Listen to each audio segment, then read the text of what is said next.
Welcome to Baskees ஆர் வணக்கம் sir.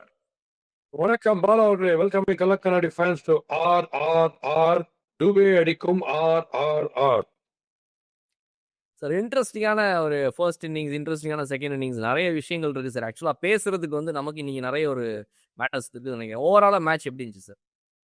New Zealand வந்து சொதப்பின்னு இருந்தவங்க ஒரு புது தெம்பு எனர்ஜியோட ஆடினதுனால நியூ ஜீலாண்டு ஆயிட்டாங்க. ஒரு நியூ ஜீலோட ஆட்டாங்க. நம்ம விசாகப்பட்டினத்துல எல்லாரும் எதிர்பார்த்து எல்லா மேட்சும் சின்னகிறோம், நீ ஜாலி தான் அப்படின்னு வந்தாங்க எல்லாரும். வி ஷாப்ட் பட்டணம் விசாகப்பட்டினத்தை டொயினாகி போச்சு எல்லாருக்கும். ஆனா அன்பே சிவம் கேள்விப்பட்டிருக்கோம். அதிரடின்னு சிவம் அப்படின்னு சிவம் டுபிராச்சோர் தான் குறைந்த ஹைலைட் ஆஃப் டுடேஸ் கேம். அவங்களுக்கு சேஃபாட்டுடைய எஃபர்ட் வந்து எக்ஸ்ட்ராடனரி அவங்க சைட்ல, அதில் ஒன்றும் டவுட்டே கிடையாது. நியூசிலாந்து நிறைய மாற்றங்கள் இருந்தது. இப்போ மெயின் வந்து என்னன்னா ஃபாஸ்ட் பக்ஸ், குவிக் பக்ஸ் அப்படின்னா ஜிபே, குவிக் சிக்ஸ் அப்படின்னா டூபே. அந்த டூபேவுடைய சோடி பொருத்தம், சோடி ஒரு அடி அடிச்சு காட்டினார் ஒரு பேசுவோம் சார்.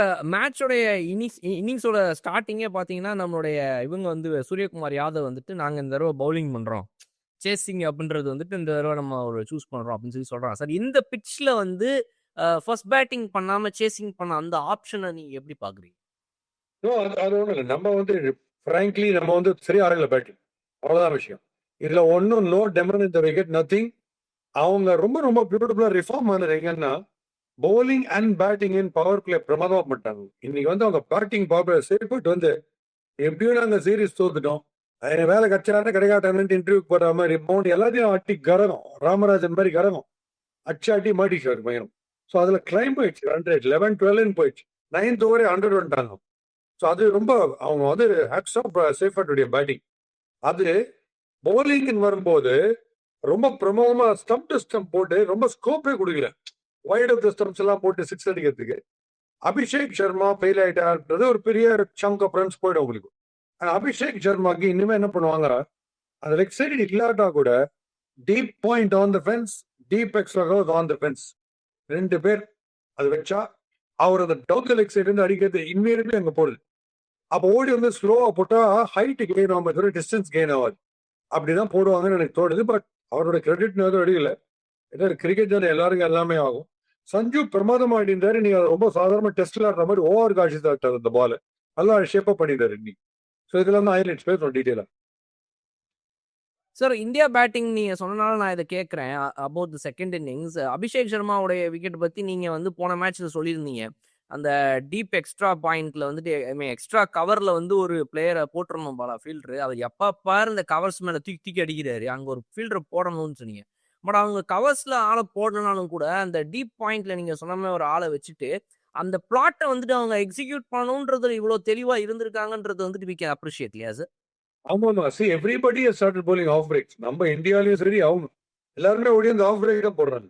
சவுதியே வந்து 29 ஓவர் திடீர்னு ஆஃப் பிரேக் போட்டு இந்த என்ன பண்றதுன்னு சொல்லு. துபே அடி வந்து ரொம்ப கண்ணில் ஊத்திக்கிற மாதிரி இருந்தது. அடி வந்து உடையறதுதான் நினைக்க பார்த்தேன். பந்து உடஞ்சி வந்துச்சு. அவர் போடுறது பிரேக் ஆஃப் பிரேக், பாலே பிரேக் பண்றாரு ஒரு டூபே, அந்த மாதிரி அடிச்சாரு. அவங்க ஃபுல் கிரெடிட் பார்த்தோம். அவங்க வந்து டெரிஃபிக்கா வந்துட்டாங்க.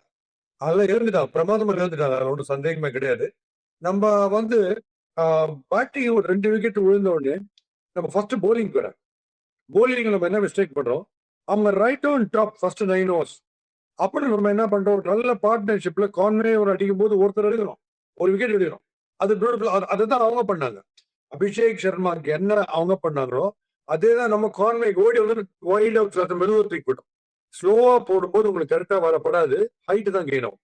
ஸோ அதுல நம்ம எடுத்தோம் இல்லையா. அந்த பார்ட்னர்ஷிப்ல ஒருத்தர் அவுட் ஆனா இன்னொருத்தர் அவுட் ஆனாதான் டேஞ்சர். பட் இன்னொருத்தர் சரி அவுட் ஆகல. பட் நம்ம என்ன பண்றோம், ஒரு வீக்னஸ் ஒன்று நான் பார்த்தேன். அந்த ரொம்ப நாள் ஒரு பார்ட்னர்ஷிப் ஆடிட்டு ஒரு விக்கெட் வந்து வச்சுங்களேன், நம்ம எக்கானமியில போயிட்டு கிளியரா இனிமே என்ன பண்றோம், மீதி 8 ஓவர் அவங்க பேட்லயே படாதபடி போட்டு வரும்போது டிஃபென்சிவ்லயே போயிடலாம். இப்ப விக்கெட் எடுக்கணும்னா போட வேணான்ற ஆட்டிடியூட் பெட்டர். ஏன்னா நார்மலான விக்கெட், நார்மல் பிச் இது. நம்ம என்ன பண்றோம், ஒரு விக்கெட் வந்தோம்ல திருப்பி போட்டு ஃபிளைட் போட்டு அடிக்கலாம். அப்படி குல்தீப் அவங்க சாண்டனர் பண்ணார். டூபே வந்தோட முதல் அப்படி தூக்கி போட்டார், விக்கெட் அந்த ஊதுது எங்க விட்டாரு பாருங்க, காஸ்ட்லியா இருக்கும் மேட்ச் அவங்களுக்கு. ஸோ அந்த தகால்னு ஒரு விக்கெட் விழுந்த உடனே மைண்ட் கிரீடு வந்து இனிமே நம்ம விக்கெட்ஸ் எடுக்கிறதுக்கு போயிடலாமா, விக்கெட் டேக்கிங்னு பண்ணிங்கன்னா மேட்ச் போடும். அந்த இடத்துல தான் பிரில்லியண்டா வைட் அவுட் போ நெகட்டிவா ஸ்லோவா போட்டு இன்னும் கர்டைல் பண்ணி இரிட்டேட் பண்ணீங்கன்னா அவங்களே விக்கெட் கொடுத்துட்டு போடுவோம். நம்ம விக்கெட் எடுக்கணும்னு போடக்கூடாது, ரன்னு கண்டெயின் பண்ணணும்னு தான் போடணும். அந்த இடத்துல அதான் விக்கெட் விடும். அதாவது ஒரு ஃபால்டர் பண்ணுவாங்க நம்ம. சார் நீங்க சொன்னது கரெக்ட் சார். ஏன்னா அவங்க ஒரு 11 runs 11.8 almost close to 12 runs over மாதிரி ஸ்டார்ட் பண்றாங்க சார். ஒரு முதல் 6 ஓவர்ல பாத்தீங்கன்னா 71 ரன்ஸ்க்கு நோ லாஸ் அப்படின்னு சொல்லி ஓப்பனர்ஸ் ஒரு ஸ்டார்ட்டை கொடுத்துட்டாங்க. அப்ப அந்த 11 ரன்ஸ் அண்ட் ஓவர்ன்றதுல வந்து அவங்க டுவர்ட்ஸ் எண்ட் வரைக்கும் பாத்தீங்கன்னா அதை மெயின்டைன் பண்ணிருக்காங்க. நடுவுல எங்கேயாவது அது டிராப் ஆகி 10 ரன்ஸ் அண்ட் ஓவர் போயிருந்தா கூட விக்கெட் ஒரு எண்ட்ல போயிட்டே இருக்குது. நம்பர் 8 நம்பர் 9 பேட்டர் கூட நீ கூட்டிட்டு வா, பட் ஆனா என் ரன் ரேட் டிராப் ஆக போறது கிடையாது அப்படின்னு சொல்லி டுவர்ட்ஸ் த எண்ட்ல 20 ஓவர்ல 215 வரைக்கும் அவங்க வந்திருக்காங்க. அப்படின்னா அப்ப நம்ம என்னதான் அந்த விக்கெட் பிரேக்ஸ் அப்படின்றத போட்டாலும் நீங்க சொல்ற மாதிரி வந்து அந்த ரன் கண்டெய்னிங்க நம்ம விட்டுட்டோம் அப்படின்றது தான் புரியுது இல்லையா சார்? ஆமா, இப்போ வந்து ஆவரேஜாவே எல்லா பவுலர்ஸுமே எக்கானமியே பத்தி கவரே பண்ணல யாருமே. எல்லாரும் ஆவரேஜா 10 ரன் போடுவார், இன்க்ளூடிங் பும்ரா. வருண் சக்கரவர்த்தி இல்லாத எவ்வளவு பெரிய பிரச்சனை பாருங்க. வருண் சக்கரவர்த்தி இருந்தா இவ்வளவு கன்சிஸ்டன்டா அடிக்க முடியாது. தப்பு பண்ணுவாங்க. அந்த விக்கெட் டேக்கிங் வந்து குரூஷியலா நடுவில் விக்கெட்ஸ் எடுத்துருவாரு. வருண் இல்லாத போது விஷ்ணாய வந்து போன மேட்ச் செம்மையா போட்டாரு. இந்த மேட்ச் கன்னா பண்ண ஃப்ரண்ட் ஃபுட் தான் சொல்றேன். ஃப்ரண்ட் ஃபுட் போட்டுனா ஓவர். அது எங்க எக்ஸ்ப்ளோர் பண்ணாங்க? ஹர்ஷித் ராணா பாருங்க 1-0. அவர் வந்து first time all-round performance for New Zealand பண்ணிட்டார். பவுலிங்கும் சரி பேட்டிங்கும் சரி. ஏன்னா அவங்க கரெக்டா கண்டுபிடிச்சி இவருக்கு ரீச்சுக்கு ஃப்ரண்ட் ஃபுட்ல அடிக்கிறார். எல்லா பாலும் பேக் ஃபுட்டுக்கே போட்டு பேட்ல பட்டுன்னு இப்படி பண்ணின்னு எல்லா பாலும் வேஸ்ட். அது வந்து அவர் கோவம் வர வருது. அவர் அடிச்சுட்டு டூபே வந்து 2வது ரன் வரலையும் அந்த செகண்ட் ரன் வந்துட்டா அப்புறம் ஒரே பால்ல 5 சித்திர வச்சிருப்பாரு. அவர் கோவம் வர வருது. ஸோ பேக் ஃபுட்ல ஒரு பெரிய ஜீரோ ஒரு பேட்டிங்ல அதை கண்டுபிடிச்சிட்டாங்க. அப்புறம் இறங்கி வந்தாலும் மெதுவா போட்டார் வெளியில. சாட்னர் வந்து அவருடைய ஒரிஜினல் ஃபார்ம்ல வரைக்கும் போடவே இல்லை, இன்னைக்கு போட்டார். டெரிஃபிக்கான போலிங் போட்டு ஃபர்ஸ்ட் சஞ்சு சாம்சன் எடுத்தார். ஃபர்ஸ்ட் மேட்ச்ல ஒரு இன்னொரு விஷயம் சொன்னேன். இன் டேண்டம் சோதி அண்ட் சாங்டன் வந்தாங்கன்னா நம்ம கஷ்டம். கரெக்டா ஏதாச்சும் பாருங்க. ஷோ போலிங்ல நல்லா ஃபோக்கஸ் பண்ணிட்டாங்க, நல்லா பண்ணிட்டாங்க. அந்த ஜாக் ஃபோக்ஸ்ன்றவர் நமக்கு இம்பாக்ட் பிளேயர். அவரு இப்ப வரும்போதுதான் சிஎஸ்கே பக்கு அவர் 6 ஒண்டி தான் கொடுக்குறாரு. 4 கொடுக்குறதே இல்லை, 6 ஒண்டி தான் கொடுக்குறாரு. சார் அவர் வந்து நம்ம தீபக் சஹார், புவனேஸ்வர் குமார் அந்த ஸ்டைல் ஆஃப் பிளேயர் சார். அவருக்கு வந்து ஸ்விங்கிங் கண்டிஷன்ஸ் அப்படின்னு சொன்னா அவள் தான் போட்டு நொறுக்கிடுவேன். பட் ஆனா வந்து இந்த மாதிரி ஸ்விங்குக்கு அசிஸ்டன்ஸ் இல்லாத பிச்சு அப்படின்னா பால் என் கையில இருக்காது, பேட்லயும் இருக்காது, எங்க வேணா எது வேணா பறக்கும் அப்படின்ற மாதிரி ஒரு இஷ்யூ அவருக்கு இருக்கு சார். பட் அந்த அந்த அதர் எண்டு சார், இந்தியா பொறுத்த வரைக்கும் வந்துட்டு இன்னைக்கு அவங்களுடைய மேஜர் ரன்ஸ் எங்க இருந்து அட்லீஸ்ட் வந்து இந்த அளவுக்கு இந்த சேஸை கொண்டு வர முடிஞ்சதுன்னா அது வந்து சிவம் தூபே சார். என்ன ஒரு அடி சார்! வந்த ஃபர்ஸ்ட் பால் வச்ச 6லயே தெரிஞ்சு போச்சு. ஓ இன்னைக்கு தலைமையா ஃபார்ம்ல இருக்கான். செம இன்னிங்ஸ். அதாவது ரொம்ப ஒரு கண்ணீர் கிரௌட்ல பாதி பேர் கண்ணீர் சிந்துற அளவுக்கு அந்த அவுட் அநியாயம். அவன் தூக்கி வச்ச பென்சில் அவுட் என்ன கூட தெரிஞ்சிருக்காது. ஒரு இவ்வளவு மெஜஸ்டிக்கா 200 பிளஸ் ஒரு ஸ்ட்ரைக் ரேட் ஒருத்தர் அடிச்சுன்னு இருக்கும்போது அட் வில் அடிக்கிற 6. உட்லெங்க் போட்டா 6, க்ளோஸ் பால் போட்டா 6, புல்டா 6, எல்லா பால் 6. பேக் ஃபுட்ல குவிக்கா போட்டால ஒண்டி தான் அவர் அடி வரலையே தவிர அவங்க அதை போடவே இல்லை. அவன் வந்து குட் லெங்க்ல அவர் ரீச் இது பவரிங்கா இருக்காரு. ரீச்சுக்கு எங்கேயாவது போட்டாங்கன்னு இந்த பிச்சில் வெளில கிரௌடு வெளில அதை சொல்லி அடிக்கிறார். அதுவே ஒரு பெரிய சக்சஸ் தான். அந்த கிளிப்ஸ்ல காமிச்சார். ஒரு 8ல இருந்து 10, 11 வந்துச்சு ரன் ரேட். அங்கதான் நம்ம வின் பண்ற மாதிரி இருந்தோம். இப்ப ஹர்திக் பாண்டியா வந்து சிவம் துபே மாதிரி ஆடக்கூடிய கெப்பாசிட்டி இருக்கிறவர். அவரு 5 பால் ஆடுனா 7 பால் விட்டாத மாதிரி ஆடுறாரு. எல்லா பால் அக்ரோஸ் ஆடுறாரு. அதனால அவரை வந்து கரெக்டா சொல்லி அந்த மெதுவா அவருக்கு டாஸ் பண்ணோடனே பாடி வெயிட்டா இல்லாம ஒரு ஷாட் அடிச்சார். அவர் கவர்ஸ் மேல 6 அடிக்கிற கெப்பாசிட்டி இருக்கு. ஸோ அவர் கொஞ்சம் பொறுமையா 5 பால் ரேஸ் பண்ணாம பரவாயில்ல. அவர் நின்றுந்தார். அவரும் டூபே நின்றுதா மட்டும்தான் இந்த 14 and 15 ஆஸ்கிங் ரேட் திருப்பி அடிக்க முடியும். இல்லைன்னா பின்னாடி பேட்டிங் அடிப்போர் ஒண்ணும் முடியும் சார். அந்த இடத்துல தான் சார் நான் மேட்ச் பார்க்கும்போது நம்மளோட ஆடியன்ஸை பற்றி யோசிச்சு பார்த்தேன். நம்ம ஆடியன்ஸ் மட்டும் ரெகுலராக உங்களோட வீடியோ வாட்ச் பண்ணுறவங்களா இருந்திருந்தாங்கன்னா அவங்களுக்கு ரொம்ப ஈஸியாக கனெக்ட் பண்ணியிருப்பாங்க. என்னன்னா எனக்கு ஆச்சு அது உடனே. இப்போ நீங்கள் சொல்லுவீங்க கேஎல் ராகுல் மாதிரி, விராட் கோலி மாதிரி வந்து ஆஃப் சைடில் ஸ்ட்ராங்காக இருக்கிற பிளேயர்ஸ், சச்சின் மாதிரி ஆட்கள்லாம் வந்துட்டு ஈஸியாக அந்த பாலை வந்து யோசிக்காம என்னோட ஆஃப் ஸ்டம்புக்கு இந்த பக்கம் வருதா, நான் இதை இங்கே தான் ஆட போறேன்ற அந்த மைண்ட் செட் இருக்கு சார். அதுதான் இங்கேயும் மிஸ் ஆச்சு. ஏன்னா ஹார்திக் பாண்டியா வந்து இப்போ இருக்கிற இந்த மாடர்ன் கிரிக்கெட்டர்ஸ் மாதிரி எல்லாரும் மாதிரியுமே அதை மிட் விக்கெட்ல அடிக்கணும், லாங் ஆன்ல அடிக்கணும், அந்த மைண்ட் செட்லயே ஆடுறது தான் பிரச்சனையா இருந்துச்சு சார். கேஎல் ராகுலுக்கு ஒருத்தர் இல்லாத பிரச்சனை. Yeah, you're right. Because Saudi வந்து you don't have to expect a googly from Saudi because Hardik Pandya is too powerful when you get in long on அடிக்கிறதுல. He will only bowl a leg break. But இவருக்கு இருக்கிற technique and capacity and quick foot work and quick reflex and massive டைமிங்க்கு ஹர்திக் பாண்டியா கவர்ஸ்ல தான் ஆட பார்த்துருக்கணும். He should also anticipate. நான் வந்துட்டேன், எனக்கு அவர் கூகுளி போட மாட்டார், கூகுளி போட்டாருன்னா ஆஃப் ஸ்பின்னர் போடுற மாதிரி எனக்கு ஓகே, எனக்கு உள் பக்கம் வரப்போகுது. அதனால நான் கவர்ஸ் மேல அடிக்கிறதுக்கு ரெடியா இருக்கணும். நேற்று கூட சொன்னாரு ஹர்திக் பாண்டியா அந்த மிஸ்டேக் பண்ணாம அவசரப்படாம அதை பண்ணியிருந்தாருன்னா இன்னைக்கு டூபே இருந்த ஃபார்முக்கு ரொம்ப க்ளோஸா வந்திருக்கும். எந்த கிரெடிட்டும் நான் நியூசிலாந்து கிட்ட எடுக்கல. நியூசிலாந்து வந்து டெரிஃபிக், டோட்டலி நியூசிலாண்டு பிரமாதமா ஆட்டம் அடியே.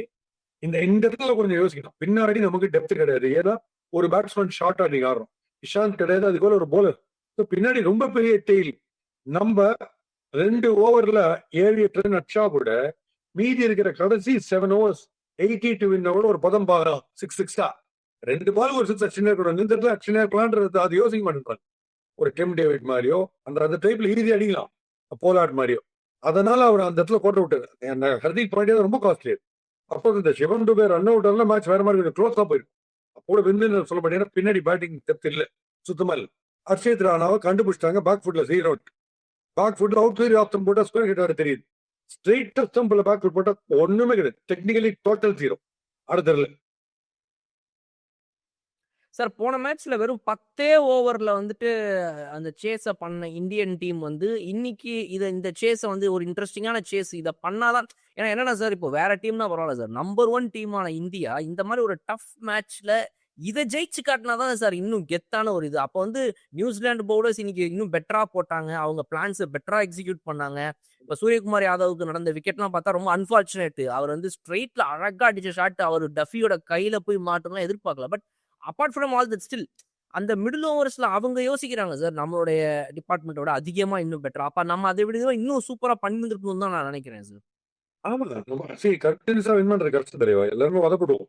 இப்ப இன்னைக்கு இருக்கிற மேட்ச், இன்னைக்கு ஆன மேட்சை பார்த்து இந்த வீக்னஸ் ஓவர் கம் பண்ணுவோம். நெக்ஸ்ட் மேட்ச் சஞ்சு சாம்சன் வந்துட்டு இருந்தார் நல்லா. ரொம்ப தெரியல அந்த பால் அப்படி இவர் அவுட் ஆனதுனால ஒரு பயங்கர டெலிவரி மேட்ச் தெரிஞ்சதே தவிர ரொம்ப டென்டேட்டிவா டெஸ்ட் மேட்ச் சாதாரணமா ஆடுற மாதிரி ஆக்டர். நல்ல ஃபார்ம் வந்துட்டு இருக்காரு. இப்ப வந்து கிளியரா போயிருக்கணும் ஸ்ட்ரோக் கவர்ஸ் மேல. டென்டேட்டிவா தள்ளாமா வானாமா டிஃபென்ஸா என்ன பண்ணலாம்னு ஒரே பயங்கர டபுள் மைண்ட். எது எப்படி அண்ணாரு போயிடல. And I told you Santner back into original bowling. இதான் ஒரிஜினல் போலிங் சாண்டர். நல்லா ரீட் பண்றாரு. நம்ம இங்க வந்தோட நீ வேணா பாருங்க, சஹல் மாதிரியே சாண்ட்னர் 6 ஃபுட்டரு 8 அடி கையை தூக்குறாரு, 10 அடி மேல போடுறாரு. பட் பேட்ஸ்மேன் ரீச் போட மாட்டேறாரு well before the reach. So நீங்க கம்ப்ளீட்டா ஸ்டெப் அவுட் பண்ணி கவர்ஸ் மேல அடிக்கணும். நின்ற இடத்துல இருந்து அக்ஷராசோ ஏதோ ஆச்சுன்னா நீங்க உங்களுக்கு எப்படி ஆச்சுமே படாது. ஸோ இவங்களுக்கு ஹார்திக் பாண்டியா அவுட் ஆகிற மாதிரி, ராணா அவுட் ஆகிற மாதிரி தான் அவுட் ஆகும். ஸோ இதுதான் ஒரு விஷயம். அதனால அவங்க discipline in bowling and batting especially இந்த power play much superior to ours. அதான் நம்ம வந்து பும்ராலேருந்து எல்லாரும் ரொம்ப சுமாரா போட்டாங்க. அதான் பிரச்சனை சார். 6 பவுலர் இருக்கும் போதே 8 பவுலரை போடலாமான்னு யோசிக்கிற நம்முடைய இந்தியன் டீம் இன்னைக்கு 7 பவுலர் கையில வச்சுக்கிட்டு 5 பேர் மட்டும் தான் போடுவேன்னு சொன்னதுக்கான காரணம் என்ன? Why did they not use Hardik Pandya and Dube? T20 world cup வருதுன்றனால இதெல்லாம் ரிஸ்க் பண்ண வேண்டான்ற டெசிஷனா? இருக்கலாம்.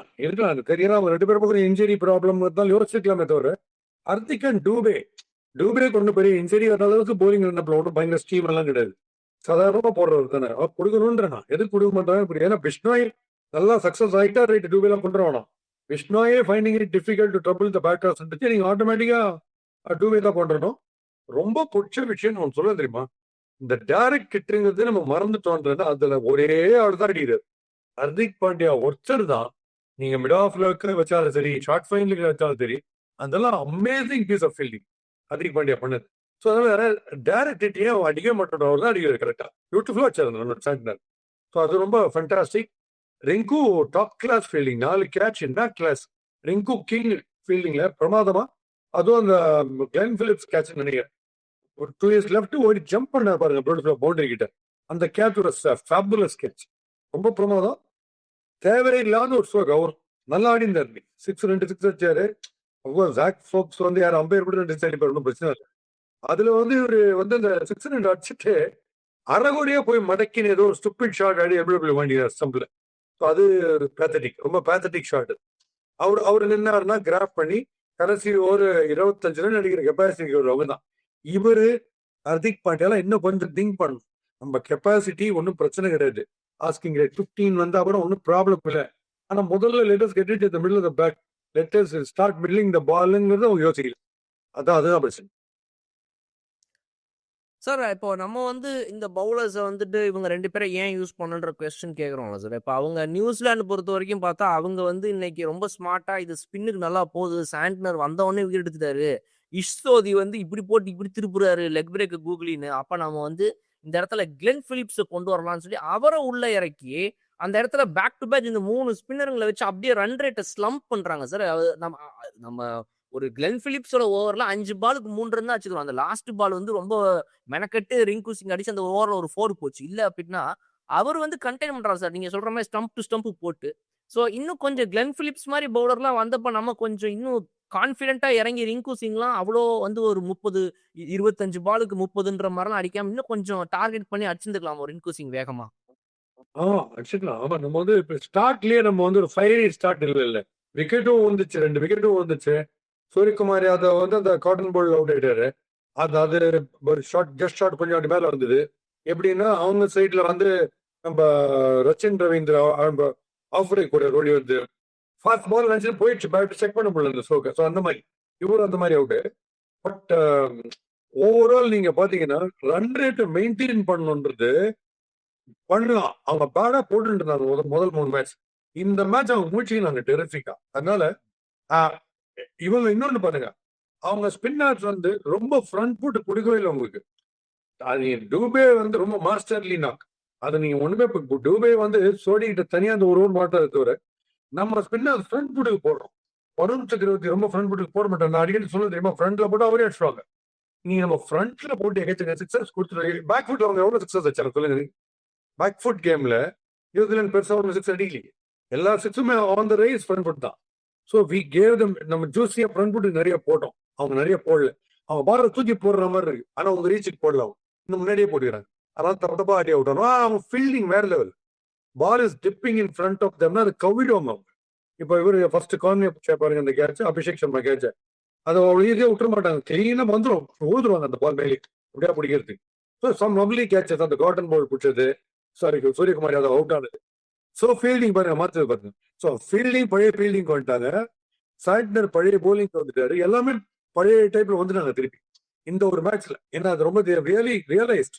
இண்டிவிஜுவலா ஒருத்தருக்கு ரியலைஸ் பண்ணிட்டான். என்ன கிரீட் ஆனது நம்ம போட்டு மெரியிறானுங்க. நம்ம இந்த வாட்டி ஏதாவது பண்ணுன்றத thanks to Seifert. Because two or day எப்படி நாங்கள் சீரீஸ் போத நாங்கள் வந்து மெதுவா ஆடி ஓதப்பட்டா அது கிரெடிட் எதுவும் கிடையாது. நாங்கள் வேற ஆடி ஓக்க போறோன்ற மாதிரி பட்டா அதை கிளிக் ஆயிடுச்சு போயிடுவோம்.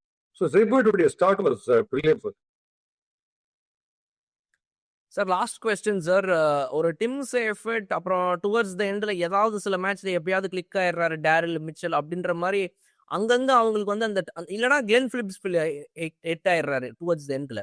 ஸ்டார்டிங்ல சேஃபர்ட் இல்லை அப்படின்னா ஆட் மேட்சஸ்ல கான்வே ஏதோ ஒன்று இருக்கு. ஆனா நியூசிலாண்டுடைய problem going towards T20 world cup, அவங்களோட மிடில் ஆர்டர்ல வந்து ஒரு ரச்சின் ரவீந்திராவோ சாப்மெனோ இவங்க கிட்ட இருந்தெல்லாம் மேஜர் கான்ட்ரிபியூஷன் வராதது வந்து கண்டிப்பா T20 வேர்ல்டு கப் போகும்போது ஒரு பெரிய இஷ்யூவா தான் பார்க்கணும் இல்லையா சார்?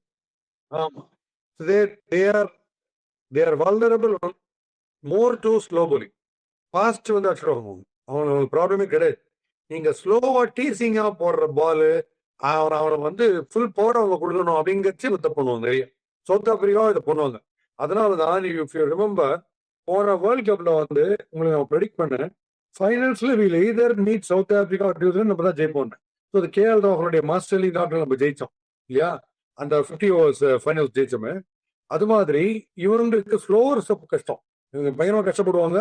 பிச்சு ஹெல்ப்ஃபுல் ஆச்சுன்னா ரொம்ப தள்ளுவாங்க. அதனால நம்ம ஸ்லோவர் ஸ்டெப் என்ன பெட்டரா என்ன பண்ணுவோம். சரி, நமக்கு ஒன்று டிராபேக் எனக்கு என்னன்னா, ஒரு பேட்ஸ்மேன் லெஸ், ஒரு டாப் போலர் நம்பர் 1 போலர் இந்த வேர்ல்டு லெஸ். 2 பிரச்சனை நமக்கு இன்னைக்கு செலெக்ஷன்லயே. இஷாந்த் ஷர்மா ஃபார்ம்ல இருக்கிற இஷாந்த் இல்ல, அதுக்கு மேல ஒரு போலர் அண்ட் பெஸ்ட் பவுலர் இல்ல டீம்ல. அதுதான் பிரச்சனை. ஆல்ரைட் சார், ஒரு சூப்பர்வான மேட்ச், நல்ல ஒரு இன்ட்ரெஸ்டிங்கான மேட்ச். என்னதான் வந்து இந்தியா தோத்து போயிருந்தாலுமே கூட வந்துட்டு ஒரு லேர்னிங் கர்வா அதில் நிறைய விஷயங்கள் இருக்குது. நீங்கள் சொன்ன மாதிரி வந்துட்டு எங்கெங்கெல்லாம் இன்னும் கான்சன்ட்ரேட் பண்ணணும் அப்படின்ற மாதிரி. வேற ஏதாவது விஷயங்கள் வீடியோ முடிக்கிறதுக்கு முன்னாடி நீங்கள் ரசிகர்கள் வேற ஒரு விஷயம் வந்து இப்ப பாகிஸ்தான் வரல பயமுறுத்தி பொழுது நம்ம எல்லாம் இந்தியன் டீம்ல எல்லாம் கோவமா பாகிஸ்தான் வரலன்னு சொன்னேன். வந்தா ஒரு வின் ஷூர். இவங்க பாட்டு கடைசி நிமிஷத்துல டிசப்பாயின்ட் பண்ணிட்டாங்க, வரமாட்டேன்னு சொல்லிட்டு. ஆனா அவங்க ஒண்ணு தெரிஞ்சுக்கணும், நம்ம என்ன தெரிஞ்சுக்கணும்னா பாகிஸ்தான் வந்தா கப்பு ஷூர் கேரண்டி நமக்கு. பட் கப்பு சேஃப் கிடையாது. ஏன்னா அவங்க முதல் 4வது ரவுண்ட்ல உதப்படும்போது எடுத்து விடுவாங்க கப்பை. அதுதான் கொஞ்சம் டேஞ்சர். அந்த விஷயத்துல அவங்க வராம இருக்கிறது பெட்டர். கப் அட்லீஸ்ட் கொஞ்சம் சேஃபா இருக்கும். அப்படி அவங்கலாம் வராம இருந்தாலும் நல்லது. Right sir. Thank you so much for joining sir. நம்ம அடுத்த 5வது T20 மேட்ச்ல அருமையா அற்புதமா வந்து பேசுவோம் சார். Yeah definitely. இப்போ we have to work on our weakness. இது ஆன்கோயிங் ப்ராசஸ் தான். இனிமே வின் பண்ணினே இருப்போம்னு சொல்ல முடியாது, உதப்பட்டுட்டே இருப்போம்னு சொல்ல முடியாது. ஒரு ஃபார்ம் போயிட்டா அவர் ஃபெயில் ஆகிட்டே இருப்பார், அதான் கிடையாது. நல்லா டேர்ன் அரவுண்ட் கண்டிப்பாவே நடக்கும். ஒரே டேர்னிங் பாயிண்ட் தான். ஏன்னா நம்ம வந்து ரொம்ப ஈஸி கமெண்ட் அடிக்கிறது ஃபெயில் ஆகிறதுல. சின்ன வயசுலயே நடக்க கத்துக்கிறோம். 40 வரைக்கும் ஒருத்தர் தறி ஒருத்தர் சிரிக்க முடியுமா? இந்த கடை எறும்பாடு மாதிரி போய் சாந்தி போய் தறி போயிருந்தா எல்லாருக்குமே நடக்குது. எவ்வளவு குயிக்கா ஏறுதுன்னு அவரோட வேலையை பார்த்து போறான்றதை நம்ம பார்க்கணும். அது நடக்கும், எல்லாருமே நடக்கும். இந்த டிஃபீட்லாம் ஓணும். இதுக்கெல்லாம் வேக்கப் கால் இதெல்லாம். Nothing is easy, nothing comes easy. World கப்னு போனோம்னா இந்த மாதிரி இன்னும் பிரச்சனைகள் நிறைய வரும். டிஃபிகல்ட் விக்கெட்ஸ் டு பேட் வரும். அங்க KL ராகுல் மாதிரி ஒருத்தர் மிஸ் பண்ணுவோம். எல்லாம் இருக்கு. ஸோ ஆடும் போதே என்னைக்குமே ஒரு டோர்னமெண்ட்ல கூட டஃபஸ்ட் எனிமியை முதல்ல பார்த்துறது பெட்டர். டஃபஸ்ட் எனிமி இல்ல ஈஸி டீம் முதல்ல வந்துட்டா பெட்டர். கொஞ்சம் கொஞ்சமானா பயம் ஜாஸ்தியாயினே போகும். டஃப் எனிமி வர வர எத்த உடனே டஃப் எனிமி வரட்டும், என்ன ஆயிட போட்டி எப்படியும் பேஸ் பண்ணி தான் ஆகணும். அந்த த்ரில் அந்த கான்பிடன்ஸோட ஆட்டோன்னு வச்சுக்கோ. இப்ப இந்த ஃபார்மேட்டுக்கு நியூசிலாந்து இந்த டேஞ்சரஸ் டீம் எப்பவுமே. அவங்க 3 மேட்ச் வாங்கிட்டாங்க வேற. நம்ம டஃப் டீம்ஸ் ஆடுறது உதப்பட்ட திருப்பி பவுன்ஸ் பேக் பண்ணி வந்து அந்த கான்பிடன்ஸ் லெவல் அப்படியே நம்ம சூரியகுமார் யாதவ் அந்த கேப்டன் பிரில்லியண்டா தான் பண்றாரு, ஒன்றும் டவுட்டே கிடையாது. அவர் அடிச்சாரு போன மேட்ச், இந்த மேட்ச் ஃபெயில் ஆயிட்டாரு. Thanks to their fielding also. They woke up really. அவங்களுக்கு terrific wake up call in all the 3 departments. அதுதான் பெரிய ப்ளஸ் பாயிண்ட் நியூசிலாந்து பண்ணது. நீங்க நெக்ஸ்ட் மேட்ச் நம்ம திருப்பி will bounce back and let's expect more good cricket and also lovely fun. மறுபடியும் சந்திப்போம். Favourite RRR.